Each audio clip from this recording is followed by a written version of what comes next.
M News Live।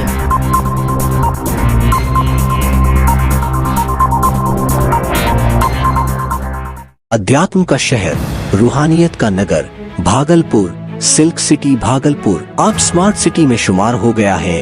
आइए जानते हैं कितना स्मार्ट हुआ है सिल्क सिटी भागलपुर का युवा। चर्चित चेहरा डिप्टी मेयर व लोजपा के जिलाध्यक्ष राजेश वर्मा की जुबानी।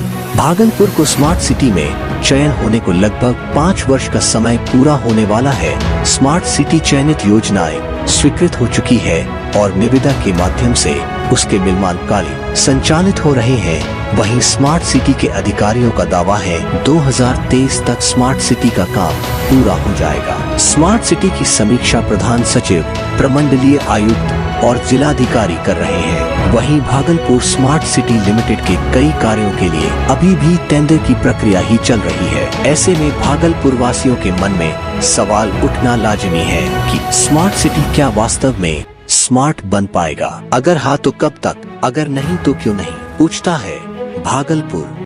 रूहानियत का शहर भागलपुर अब स्मार्ट सिटी में शुमार हो गया है। स्मार्ट सिटी में शुमार हुए महज लगभग 5 वर्ष हो गए हैं।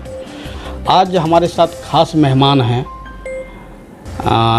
भागलपुर नगर निगम के डिप्टी मेयर और लोजपा के जिलाध्यक्ष राजेश वर्मा जी। सिल्क सिटी भागलपुर अब स्मार्ट सिटी हो गया है। जानते हैं इनसे ही कितना स्मार्ट हुआ है हमारा भागलपुर।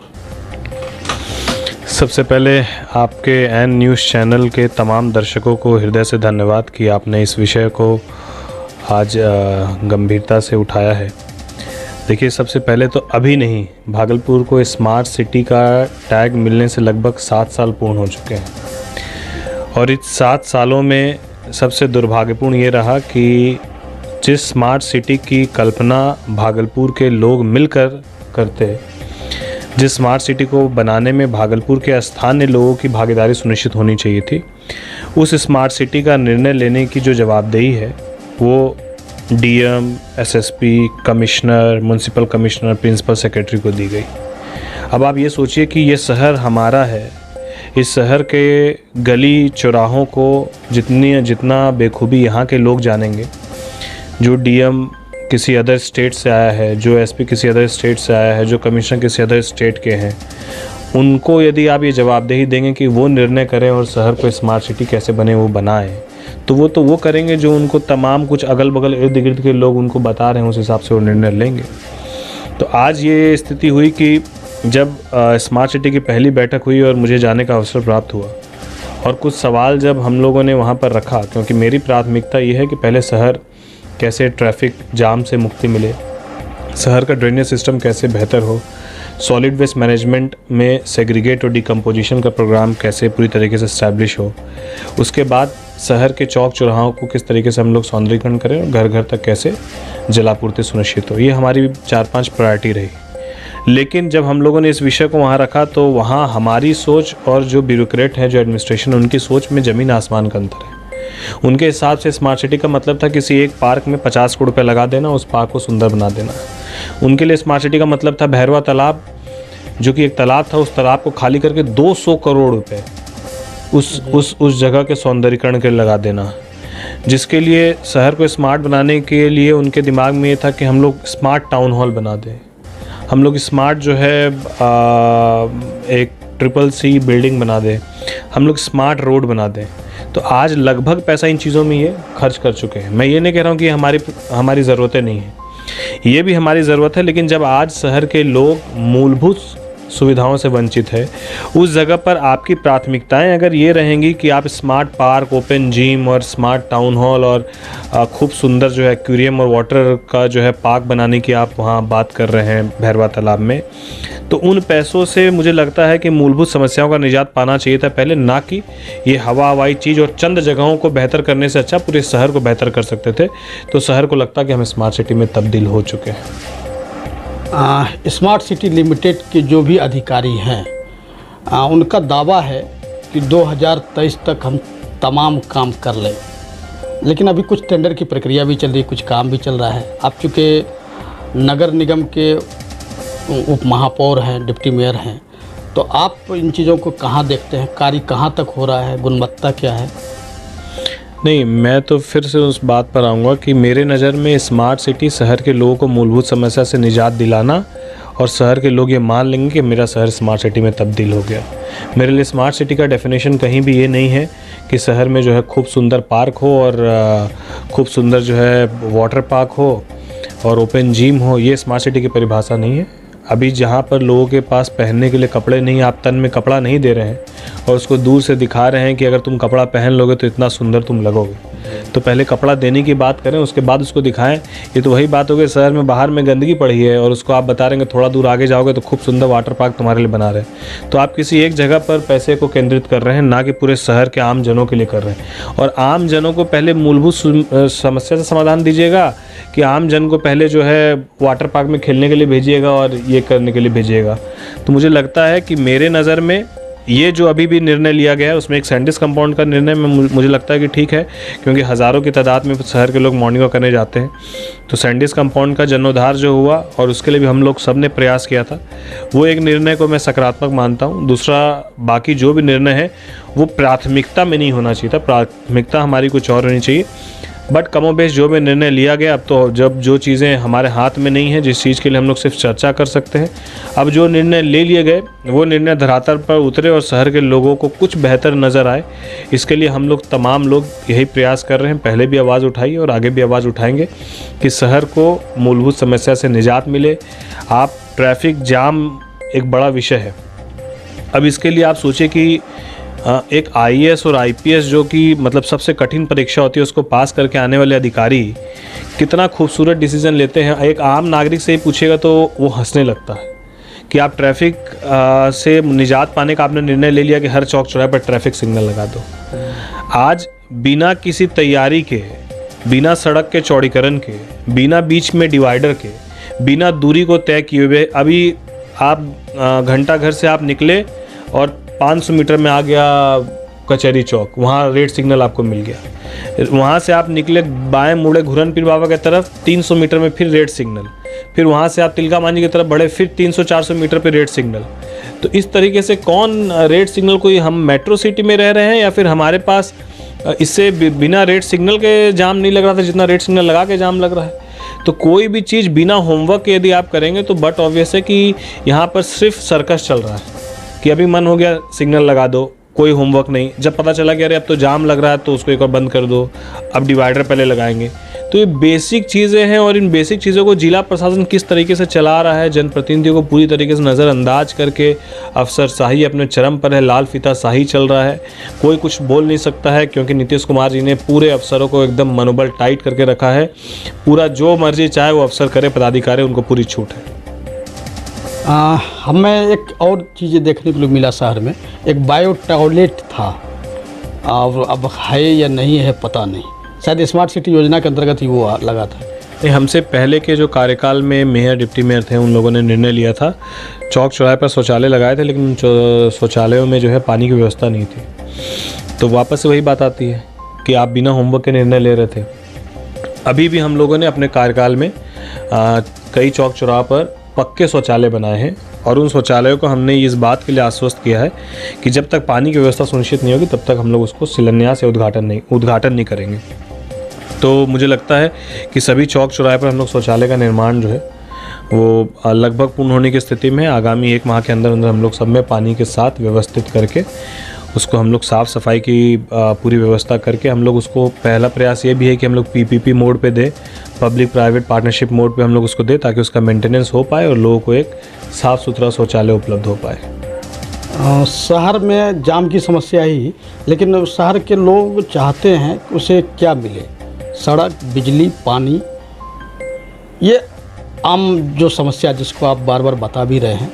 तो क्या लगता है इस पर फोकस नहीं है स्मार्ट सिटी योजना के अंतर्गत या स्मार्ट सिटी लिमिटेड का? इससे बोलने की ज़रूरत ही नहीं है, जो प्रत्यक्ष को प्रमाण की क्या आवश्यकता। जो चीज़ें स्पष्ट नज़र आ रही है कि इन लोगों की प्राथमिकता में है ही नहीं। इन लोगों की प्राथमिकता में जाम का मतलब है, देखिए यही बात आती है फिर घूम फिर के कि टेंडर अगर हम अभी कर देते कि ड्रेनेज सिस्टम का, सीवरेज सिस्टम का, तो मुझे लगता है कि 200 करोड़ रुपये में जितने करोड़ में हम लोग भैरवा तालाब को बेहतर करने का काम कर रहे हैं, उतने पैसे में पूरे शहर का एक स्मार्ट ड्रेनेज सिस्टम बनाया जा सकता था और पूरे शहर में कहीं भी जो है नाली जाम और ओवरफ्लो इसकी समस्या से निजात मिल जाती, क्योंकि पानी निकासी का भी पूरी तरीके से हमारे पास व्यवस्थित सिस्टम नहीं है, इस कारण से दिक्कत हो रही है। तो पूरा शहर साफ दिखता, लेकिन उस प्रक्रिया में हो सकता 7 साल लग जाता, 8 साल लग जाता, या उसमें प्रॉपर जो है कमीशन आपको पदाधिकारियों को नहीं मिलता। उससे ज़्यादा कमीशन उनको दिखा कि इस छोटे से जगह में 200 करोड़ ठोक दो और यहाँ पर उसको ठीक ठाक कमीशन भी मिल जाएगा और एक कंपनी को काम भी अलॉट हो जाएगा और शहर के लोगों का इन्वॉल्वमेंट कम होगा। आज मेरे घर के बाहर रोड नाली बनेगी तो हमारा इन्वॉल्वमेंट होगा, भैया नाली ठीक बन रही है कि नहीं, हम देखेंगे, और ख़राब बन रही है तो हम उस पर आवाज़ उठाएंगे। लेकिन वहाँ कौन आवाज़ उठाएगा? वहाँ भैरवा तालाब में तो 200 करोड़ रुपये लगेगा, कोई चूँ से मुंह नहीं बोलेगा, जिसको पास कमीशन पहुँचना हो कमीशन पहुँच जाएगा और एकदम शांति से सारी चीज़ें हो जाएंगी। तो इन लोगों की प्राथमिकता ही वही रहेगी, जहाँ शांति से माल झड़ जाए वही काम कर लो। इसलिए 200, 300, 100, 200 ऐसे करोड़ बांटे हैं, पैसा लग रहा है कि कोई अपने घर से दे रहा हो। तो आम लोगों के पैसा को बंदर बाट करने का यदि आपको तरीका सलीका सीखना है तो इसके लिए आपको पढ़ लिख कर IAS IPS बनकर आना होगा। मैं सारे IAS अधिकारी की बात नहीं कर रहा हूँ, सारे प्रशासनिक पदाधिकारी की बात नहीं कर रहा हूँ, लेकिन जो निर्णय इस तरीके का ले रहे हैं मैं उनकी बात कर रहा हूँ। इसके पहले आप देख लीजिए, जो कमिश्नर मैडम थी वो ठेकेदार का ही जो कंपनी काम कर रही है उसी की तारीफ कर रही थी कि ये कंपनी इतना अच्छा काम की है देवघर में, ये कंपनी इतना अच्छा काम की है रांची में, जिसका जवाब नहीं और ऐसा और वैसा। आज स्थिति क्या है? तो इस तरीके से तो सिस्टम चल रहा है। इसमें लूट की छूट को आप मानते हैं? यहाँ लूट की छूट है स्मार्ट सिटी लिमिटेड के अंतर्गत। देखिए, वही नहीं मानेगा जो खुद लूट के छूट में हिस्सेदार होगा। हम लोग हिस्सेदार नहीं हैं, ना हमको ठेकेदारी करना ना दलाली करना है, इसलिए हम लोग को बोलने में कुरेद नहीं है और ना हमको अफसर का जी हुजूरी करना है। गलत होगा तो उसको 2 बात बोल सकते हैं, ये हिम्मत इसीलिए है क्योंकि उसे कमीशन नहीं चाहिए, और सही होंगे तो उनको हम पाँव छू के प्रणाम भी करने की ताकत रखते हैं। आप मेरे शहर के लिए बेहतर कीजिए, मैं आपके पाँव को छूने के लिए तैयार हूँ। आप मेरे शहर को बर्बाद कीजिएगा तो आपका पाँव खींचने के लिए भी तैयार हूँ। आपका 5 वर्ष का डिप्टी मेयर का कार्यकाल हुआ, आप अपने कार्यकाल के बारे में बताएं और कितना संतुष्ट हैं काम को करके? कहाँ लगा कि हमारा ये काम अधूरा रह गया? देखिए, एक तो जब आप संविधान को देखेंगे तो डिप्टी मेयर का ओहदा किसी पार्षद के ओहदे से बड़ा नहीं है। Deputy mayor is not a signing authority. हम साइनिंग अथॉरिटी नहीं है, बावजूद उसके हमारी प्राथमिकता पहले यही रही कि शहर के एंट्रेंस पार्ट पे जो हम लोग कूड़ा देखते थे, हमारी प्राथमिकता यही रही कि 20 साल से जिस डंपिंग ग्राउंड की मांग हो रही है वो डंपिंग ग्राउंड मिलना चाहिए, और हम लोगों ने लड़कर डंपिंग ग्राउंड लिया। आज एंट्रेंस के लगभग सभी पार्ट साफ़ सुथरे हैं, कुछ जगहों पर अभी भी शिकायतें मिल रही है, लेकिन लगभग जो है कूड़ा वो कनकैती में डंप किया जा रहा है। पहली प्राथमिकता हमारी वो थी जो हम लोगों ने पूर्ण की। दूसरी प्राथमिकता हमारी थी कि हर घर जल का नल पहुँचे। पैन इंडिया जो हमसे 2 साल पहले से काम कर रही थी हमारे कार्यकाल के, वो कंपनी हमारे कार्यकाल के भी 2 साल बीतने के बाद पता चल रहा है कि 4 साल में मात्र 100 किलोमीटर पाइपलाइन बिछा पाई। उसका एक साथ 51 वार्ड में मैंने युवा साथियों के साथ मिलकर धरना दिया। पटना से लेकर जिला के पदाधिकारियों ने इस बात को माना और उस कंपनी को हटाकर गुजरात की कंपनी को काम दिया। आज 2 साल में वो कंपनी लगभग 400 किलोमीटर के आसपास पाइपलाइन बिछा चुकी है। काम इतनी तीव्रता से चल रहा है। तो हर घर जल का नल जो है वो मुझे लगता है कि आगामी 1 से 1.5 साल में लोगों तक पहुंच जाएगा। तीसरी हमारी प्राथमिकता थी कि हम लोग घर घर कचरा संग्रहण की प्रक्रिया को आरंभ करें, जिसके लिए मैंने अपने वार्ड में अपने तरफ से डस्टबिन वितरण करने का काम किया था और गाना बजाकर लोगों से घर घर कचरा संग्रहण की प्रक्रिया शुरू भी की थी। फिर हम चाहते थे कि इसको धीरे धीरे अब सभी वार्डों में हम लोग लागू करेंगे, लेकिन हम लोग को अस्थायी नगर आयुक्त नहीं मिलने के कारण जनप्रतिनिधि, मुख्य पार्षद और स्थानीय जो ये हमारे नगर आयुक्त थे उनके बीच में सामंजस्य स्थापित नहीं होने के कारण बहुत सारे निर्णय हैं जो पेंडिंग रह गए। लेकिन बावजूद उसके हम लोग घर घर कचरा संग्रहण के लिए डस्टबिन वितरण का काम हो गया। हम लोगों ने ट्राई साइकिल जो है वो ट्राई साइकिल बोल रहे हैं, जो गार्बेज कलेक्शन की साइकिल है वो परचेज़ कर ली। हम लोगों ने ऑटो टिपर परचेज़ कर लिया। हम लोगों ने अवेयरनेस के लिए जगह जगह पर जो है कैंप लगाने शुरू कर दिए। तो हमारे प्राथमिकता में शहर साफ़ हो उसके लिए भी हम लोग प्रयासरत हैं। मुझे लगता है कि अगर सारी चीज़ें ठीक रही और बाकी ऊपर के पदाधिकारियों के बीच में सामंजस्य स्थापित हुआ तो वो भी 1-2 महीना में लोगों को नज़र आने लगेगा। तीसरी हमारी प्राथमिकता थी कि हर घर के बाहर जो कच्ची सड़क है, नाली है, वो पूर्ण हो जाए। आज लगभग 350 करोड़ रुपये से हम लोगों ने अपने 5 साल के कार्यकाल में, जो अभी तक के कार्यकाल का जितने भी टेन्योर हुए उसमें सबसे ज़्यादा हमारे कार्यकाल में योजना का काम हुआ। रोड का निर्माण, नाली का निर्माण, कच्ची सड़कों का निर्माण, ये निर्माण हम लोगों ने अपने कार्यकाल में किया। जो फुटकर विक्रेता जो सड़क पर बैठकर फल सब्जी बेचते हैं और अतिक्रमण हटाने के नाम पर उनके ऊपर जेसीबी चढ़ा देते हैं, पदाधिकारी जेसीबी चला देते हैं कि वो अतिक्रमण हटा रहे हैं, वो सम्मान के साथ अपना व्यापार कर सके, अपने घर को चला सके। इसके लिए हम लोगों ने वेंडिंग जोन का निर्माण का निर्णय लिया, जिसमें हम लोगों ने लगभग 56 जगहों पर वेंडिंग जोन बने इसका निर्णय लिया था, जिसमें सिर्फ एक वेंडिंग जोन बनकर पूर्ण हो पाया है। बाकी जगहों पर हम लोगों ने चिन्हित करके रखा था, लेकिन वही बात आ जाती है कि प्रशासनिक कितना मैं प्रशासन को उसके लिए दोष दूंगा, मैं खुद को भी दोषी मानता हूं, क्योंकि शायद हम एक अकेला व्यक्ति कितना क्या कर सकता है। जब जब हम लोगों ने इसके लिए आवाज़ बुलंद की तब तब केस झेले हैं, अभी तक लगभग 15-16 केस हैं मेरे ऊपर भी। तो इसके अलावा जहाँ जहाँ पर पानी की दिक्कत थी, हम लोग अपने तरफ से नगर निगम की तरफ से 51 वार्ड में, हर वार्ड में लगभग 2-2 प्याऊ हम लोगों ने तत्काल लोगों को दिया। इसके अलावा जहाँ पर लगा कि अभी और प्याऊ की आवश्यकता है लेकिन निगम प्रशासन उसको देने के लिए तैयार नहीं है, तो वैसे ही लगभग 30 जगहों पर प्याऊ मैंने अपने तरफ से भी लगाने का काम किया।